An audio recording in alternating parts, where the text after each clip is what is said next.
Hey everyone, it's Tuesday night, rocking it out Tuesday night here in isolation. It's got to be, sure there's got to be some music soundtracks for what we're doing here. Does anybody have a theme song for their isolation? That's what we need. We need to come up with a contest. The best isolation theme song. I think that would be really important to have. I don't think I have. I'll have to think about that as I kind of babble on this evening. I want to think. Yeah, yeah, it's so interesting, to have this extra time, right? And and be able to structure it effectively, so you're actually getting some stuff done. What I'm curious about, what I'm kind of interested in, is that coming into the beginning of 2020, it's customary for people to set objectives and goals and vision boards for the coming year. And now that this year has been something of a it's been something of a disappointment, maybe I should say it's been we've taken a sharp left turn in our previous trajectory, and now things have changed. So where to from here? And I think the challenge is that we have to figure out where here is. And that won't unfold, probably, there won't be any clarity on that probably for the next couple months, because the way things will unfold, they'll unfold in bits and pieces. Meaning that, if you notice what was going on in the United States, where the Surgeon General has kind of vetoed Bill Gates's assessment, has vetoed the World Health Organization's predictions. So it's and so they're looking at slowly returning, kind of releasing certain aspects of normal life back in the beginning of May. And so there's going to be a slow reintroduction of normalcy, right? There'll be a slow reintroduction of basic day-to-day life activities. So certain forms of businesses will be allowed to open, and so I'm not sure how they're going to roll it out. But again, ideally they're going to start in May and start rolling life back out, and it'll be on a very slow, progressive piece. So it may take 3 months. May, June, and July before things are actually fully released back out, and which makes sense, because we just want to see how everything's going to turn out. But what I'm really curious about, hello, hey, my Australians. What I'm really curious about is that what's what we're looking for? How what is the perceptual position that we're going to take to view how we move forward, or maybe a better way to phrase it is that, what are we going to leave behind, and what are we going to do differently going forward?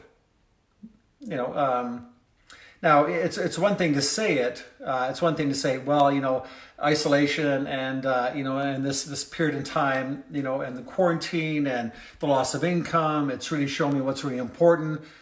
But that's really easy to say on this side of it. It's you hit the play button again on life, and guess what happens? Well, we forget, right? It's if you listen to me before, you've heard this term, what I call "ass to the flame" syndrome. And "ass to the flame" simply means when you're uncomfortable, like maybe now, financially uncomfortable, there's a bit of uncertainty, socially uncomfortable. When we have discomfort, when, let's say, fear and maybe a bit of anger and frustration kind of, force you to start paying attention, looking around, you're being a bit more attentive to what's going on. As soon as life begins to roll back into any sense of normalcy, we can become hypnotized by that really, really quickly.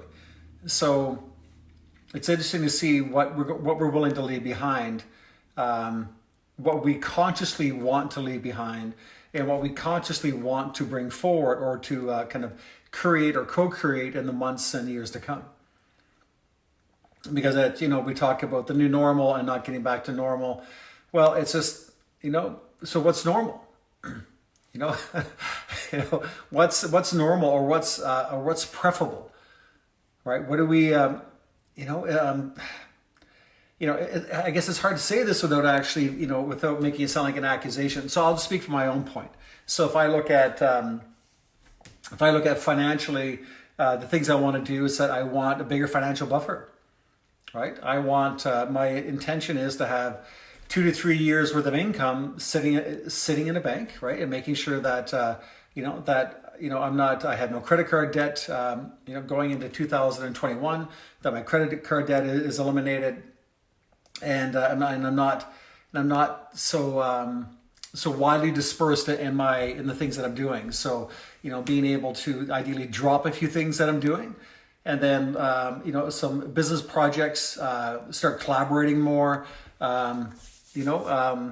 Instead of actually trying to be the ultimate solopreneur, collaborate more so there's more leverage, and and see what I can do together with other individuals that I've met around the planet. So more collaboration, getting rid of the things that are just don't pay. Maybe they're almost like a hobby business, but again, if it doesn't generate the kind of revenue and it doesn't fulfill me, then it doesn't belong. And because life's pretty short. So there's distractions I want to get rid of. There's courses I need to finish. I have a university course at Duke that I want to finish up. So get rid of the incompletes. And make sure that going in on the other side of this, that it just have a very clear, it's a very clear idea of what it is very specifically that I want, and what I want to create and who I want to create that with. And the challenge is, of course, I think it is for me, and I'm sure it's for so many of us, is that how do you not forget? If things kind of level off, and let's say in 3 months from now, life is feeling pretty good, the sun's out, we're on somebody's boat, we're having a drink, we're going, oh God, I just think, Christ, that's over, right?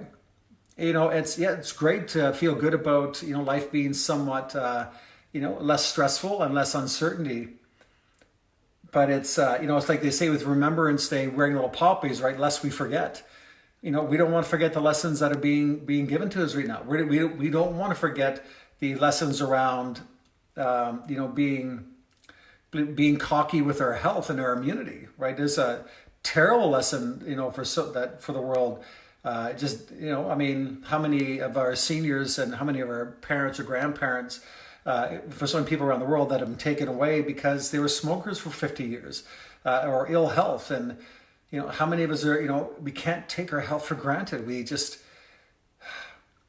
can't rely on medicine to keep us alive. We have to want to stay alive. Like we want it, right? We need to want it. We need to daily and consistently look at improving our overall physical health, right? Like we need to want it, and not relying on medicine. Medicine, Jesus, it doesn't work. Years ago, when I used to do corporate work, I used to do corporate wellness. And people were saying, I love my job because I had this really great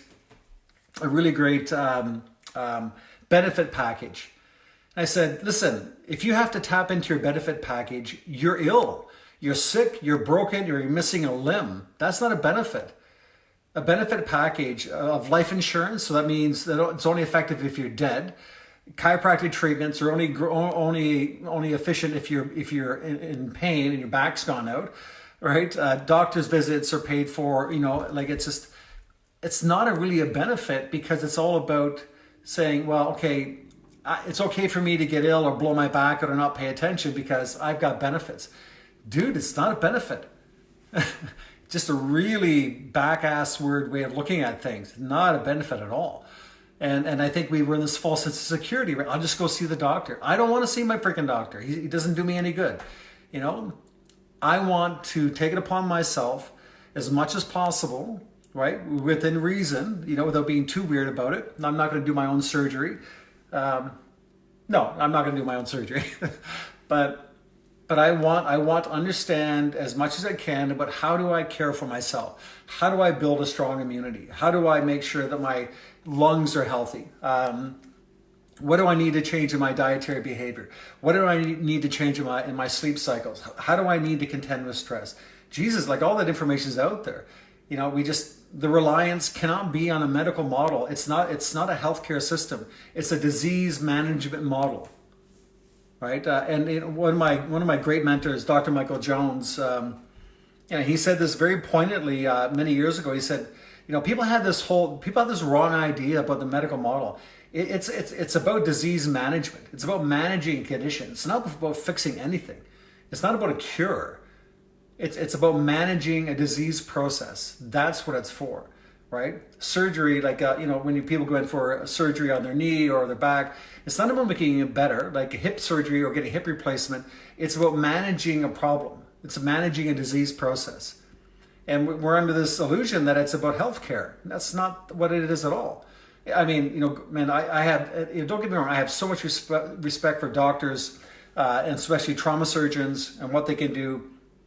But I'm really, I just don't have much, I'm not really excited about pharmaceuticals and the pharmaceutical model, and the way that's designed, because it doesn't put any accountability on the individual to look after their own health, right? And it just, and life's challenging for everyone, and I get it. And yes, it's when you're 60 degrees off course, it's hard to pull yourself back. And man, we got things to contend with. I get it. It's tough. But despite all the excuses and all the rationalizations, it just doesn't matter, right? Something like this shows up again, it's still going to take us out. So we just want to be so much more resilient, right? And be accountable to it. And it's a terrible lesson for the world to learn. And I really hope we do. I really hope we find a way. And it's not in judgment of people that are struggling with their health, or you walk up to a smoker and you bat it out of their hand. I mean, I smoked for 15 years. I know it's a freaking hard habit to quit. I had lifestyle challenges I had to overcome. It's not a matter of judging people saying, well, they just don't care. It's way more complicated than you think. And if you've ever actually had to make that transition from a really poor lifestyle with all the crazy psychology that goes along with it to moving into a much healthier one and being accountable, it's a lot of work, right? So there's a reason why not everybody kind of signs up for that particular path, because it's not easy. But neither is watching people you care for die because of their own lifestyle habits. That's not easy either. And I think there's got to be some way that we can pull ourselves forward and be accountable, and somehow design some sort of accountability to that process where we're not allowed to continuously go access healthcare modalities if we're not choosing to make any strides and taking some responsibility for our current state of health. We have to pull ourselves forward. We have to pull ourselves up by our bootstraps, as saying, and somehow ask for help, do the work, be supported, but move forward and not let tragedies like this occur. Right? I can't imagine just the agony in Italy and Spain. I mean, God, what they must be going through to have how many people, and closely related, just thousands of people just gone. It's just horrific, and my heart breaks for those communities, because I've lived in that part of the world, and I know how tightly connected people are in such a tight area. So yeah, the anguish must be just incredible. And then of course, the financial part is that ideally, when you look at the credit card debt that we're allowed to, that myself included, we're allowed to generate. And maybe another legislation is that credit card companies are not allowed to arbitrarily keep handing people out credit cards like their hockey cards, right? And not give people exceptional lines of credit unless and have really strict limits on what people are allowed to, how much debt people are allowed to go into, and almost a mandated thing unless you can prove that you have a history of being able to secure your debt and have enough leverage to be able to pay it off. And if you're inconsistent in being able to pay it off and you default on it, your line of credit's removed. To force us to be more grown up about our finances, whether it be student loans or just credit card debt, just because we want to be a bit more extravagant at Christmas, but we didn't have the money. Well, if you don't have the freaking money, you don't have the money, right? Going into debt over ridiculous things, and this is talking to me as well, right? It just doesn't make any sense. It just again, so like this, there's some hard lessons for us to learn. I'm just I just really hope myself and, and so many others that we can actually decide what that looks like, and find some way to support ourselves and not allow ourselves off the hook. So we know, again, it's like having we should have a little ribbon, something that we wear, maybe another little band that we wear in a wrist, so we don't fucking forget. We don't forget the lessons that we need, that are being learned here, and we don't get caught up in the same bullshit apathy that always happens when the problem's over. We have a memorial put up to it, but it's business as usual, right? We just want to get back to normal. Normal was killing the planet, destroying our health, and putting us into debt. So is that the normal we want to get back into? Right? So I'm not sure about what the conversation looks like on the other side of that. How do we find what we call a new normal? And why not, right?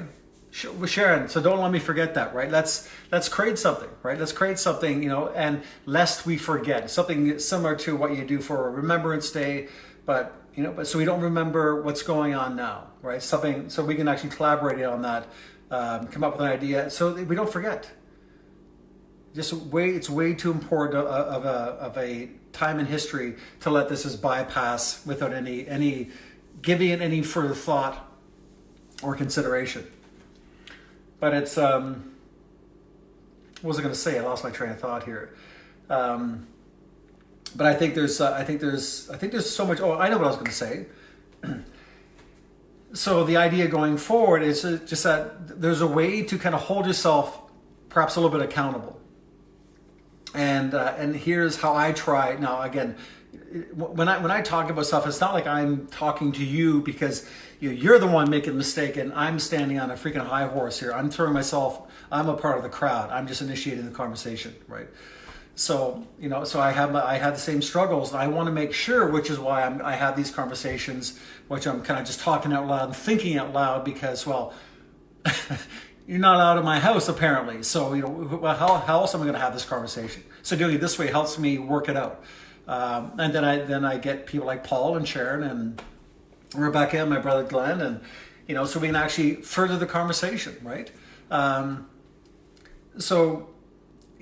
looked at it. I was thinking about a couple of years ago, and I was thinking about how do we move forward really powerfully, and how do we not forget, Sharon? Like, how do we not forget? So maybe what it is that we have to realize that we as humans, even though we live on the planet, and let's say yesterday I was with my kids and I'm downtown and I'm looking at nature, right? And I'm looking at these beautiful trees and blossom and they're just beautiful, and I'm going, man, I love being in nature. But here's the funny thing. I am nature. You are nature. You are biology. You're a part of nature. Like, you don't live above it. You rely on the rest of nature being working in concert to allow you to survive. So the fact that we're human, somehow we think that we're different than nature. We are nature. We are a part of it, like a rock and fungus, right? And a dog and a cat and a bird and water and air. We're a part of it, right? We're made from the same stuff, so we're not different. We have a prefrontal cortex, so we can, we're supposedly more intelligent, but we're the only dumbasses on the planet willingly destroying the planet, willingly destroying ourselves. I don't see my dog out there smoking a cigarette and drinking a fifth of scotch on his deck every night, right? Doesn't happen. But we do it, and we think that's okay, right? We make excuses for it, I don't see my cat willingly destroy her health by sitting down and eating her entire month's supply of Purina cat chow all in one evening because she was depressed. She doesn't do it, right? Right? We do it, and then we make excuses for it, right? It's really funny what we do as humans. But I thought about it. I said, well, there's only a few ways of kind of moving forward, and maybe one way would be saying, okay, if I realize that yeah, well, Paul, I didn't know what else, it was my only thing I knew how to come up with. But if I decide, listen, okay, I'm a human, I'm a part of nature, and so the way an ecosystem works, hypothetically, right? I'm not a ecologist or a marine biologist, but it's my understanding. is that the way an ecosystem works, I understand the human ecosystem internally. So in order for me to be healthy, there's things I got to take in consideration. Whatever I do for me has to be good for me, first of all, right? So I need to, my activities, ideas, behaviors, and beliefs, and diet and physical behavior, it needs to actually make me better, right? And that's the goal, is continuously to make me better, right? All about me, me, right? It's all about me. However, here's the caveat, right? If I'm better, the second part of that conversation is that what I do for me has to be good for the people directly connected to me. Yeah, Tammy. So what I do for me has to be good for my children and the people that I love and I'm connected to, right? So yes, it's good for me. So my physical behavior, my diet, my lifestyle, my stress levels, my financial blueprint, what that looks like, my spending habits, it's got to be beneficial to me, but it also has to be beneficial for my children, the people I love connected to me. So I have to bear that in consideration. So because I don't live in isolation. Well, I do now, but that's just an aberration. But what affects me affects people connected to me. So I don't have the right, or the I don't have the moral right to think about what I need to do for me in the context of just me. I also have to take in consideration people connected to me. It's good for me, and it's good for the people connected to me. Okay, and so if that wasn't enough, not only is it good for me, and it's good for my children, the people I love, it's good for the people in let's say within 6 degrees of separation. Let's say the people in my block, the people in my community. So it's good for me, it's good for my children, and it has to have a positive ripple effect outward. If it's good for me, it's good for my children, good for my community, my town, perhaps it actually had some benefit for my province. And if it's good for me and good for my children and for my town that I live in, and then good for the province, it should have some sort of positive ripple effect across the entire country. And I can keep pushing that outward and outward into a spiral effect that it actually has some benefit to the people in the United States, maybe North America, maybe South America, and I keep pushing it further and further, and all of a sudden I envelop the whole world. Now, does that sound like an extreme idea? No. Just look what happened to China about 3 months ago. Right? The exact same thing happened, except in a negative consequence. All right? Just one little thing, right? And it just spreads. Now, you may not be spreading a virus, but man, we know that the amount of debt that we incur, we know that the poor quality of health, like we know all the things that we do that are detrimental for us, never just stay within the context of us, right? It always has a ripple effect far beyond than we could ever imagine. And it's really disconcerting because we don't like to think like that. We don't like to think that our behavior affects people globally. Because it's my life, I should decide. You're not a solitary entity. That's never been the case. That's never been the reality that you. That's why we look at things like suicide. Why suicide, is against the law. Why? Because it's just not about you. It's not about you, right? You want to destroy your health? It's not your health. It's not about you. Want to ruin your finances because you can't control your spending? Dude, it's not about you. Not about me either. It's just we're way more wired and connected at such a deep level to so many people, like 24/7, and it's a bit disconcerting, because again, we don't think that way. We think in isolation, obviously for good reasons now, but we think I think it's a Taoist or a Buddhist concept about separation, right? We have this illusion of separation, but we're not. It's never how it's worked.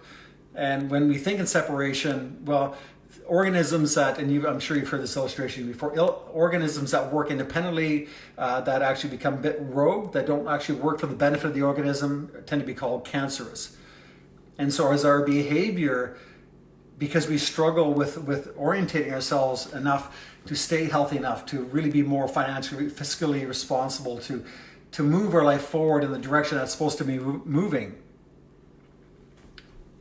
are we able to do that without feeling an overwhelming sense of guilt or overwhelming sense of responsibility?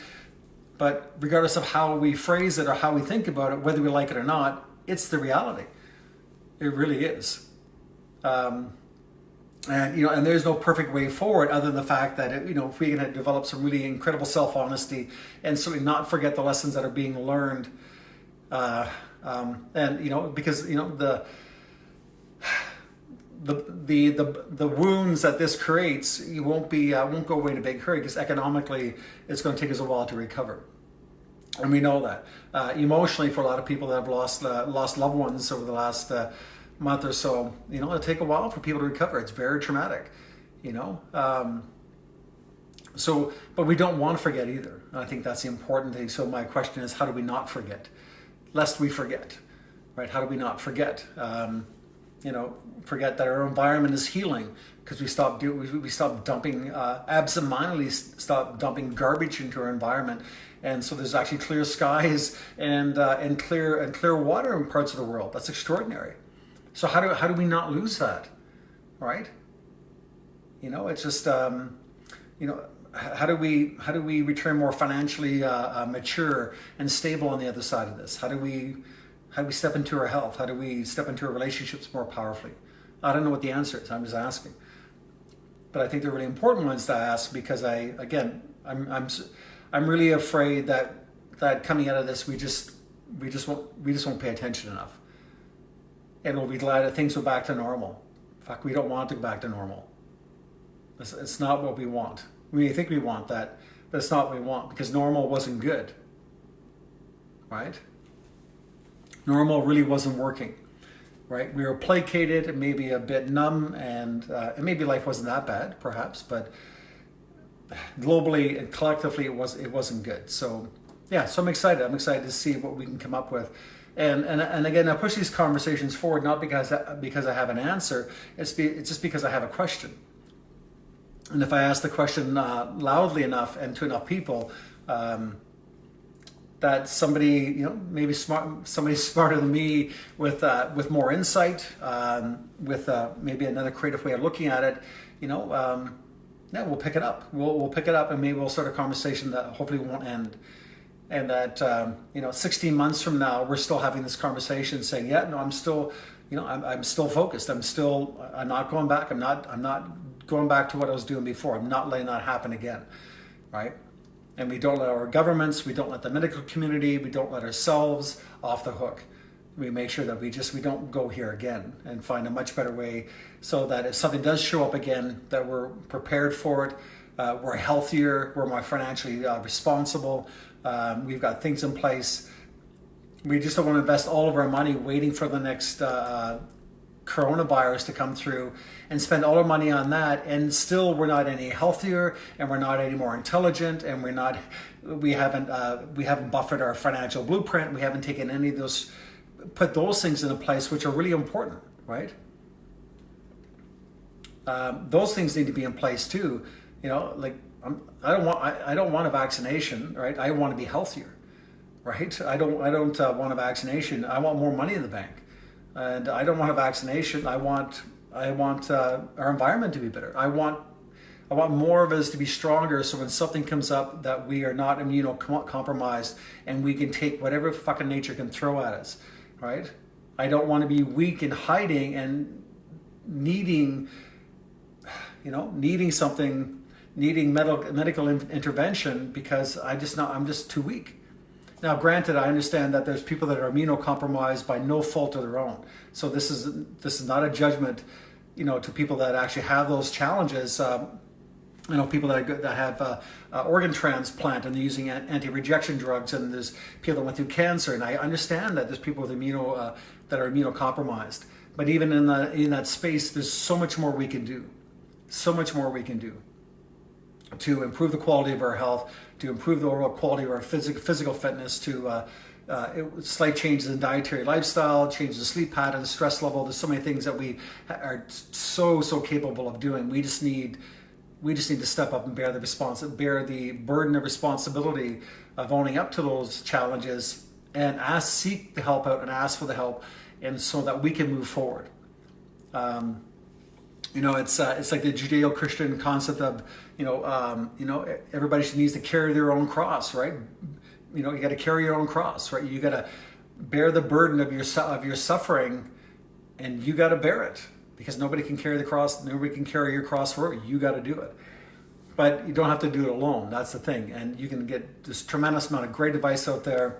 And there's probably people you know inside your peer group that, you know, whatever you're struggling with, they can help you roadmap it. And it's a lot more fun to do this together as a community and with friends and family than it is to try to figure this stuff out on your own. So, I know, guys. Speaking of all that, I have to go clean my house, and I'm going to get to bed early. I'm teaching Thai bow 7 o'clock tomorrow morning on my Facebook page. If anybody's interested, it's going to be a little bit of Thai bow. It's going to be a little bit of weight training. We're going to do some ab work, some plank work. It's going to be a 35-minute workout. And this is the ad portion of the program here, right? And I don't charge for it. I thought it'd be kind of fun. I know people are kind of bored at home. So 7 a.m. Read here on my Facebook page. But thanks for hanging out in the conversation with me. And I think there's so much to learn. I think it's such an important time in history. A lot of tragedy, and we'll all be bearing, you know, the wounds either physically or financially of this for a while. So I mean, that's going to sting. But the upside is that, of course, we're all feeling it. It's not isolated to one social economic group. It's just the entire planet is feeling it from top to bottom. So we're all, you know, we're all struggling. So lots of forgiveness. We can see there's going to be lots of support and help going forward. But I just hope we go into the future, our new future. We go into it a whole lot smarter than we left the old one. All right, guys, have a good night. Thanks for hanging out. All right, we'll talk to you soon.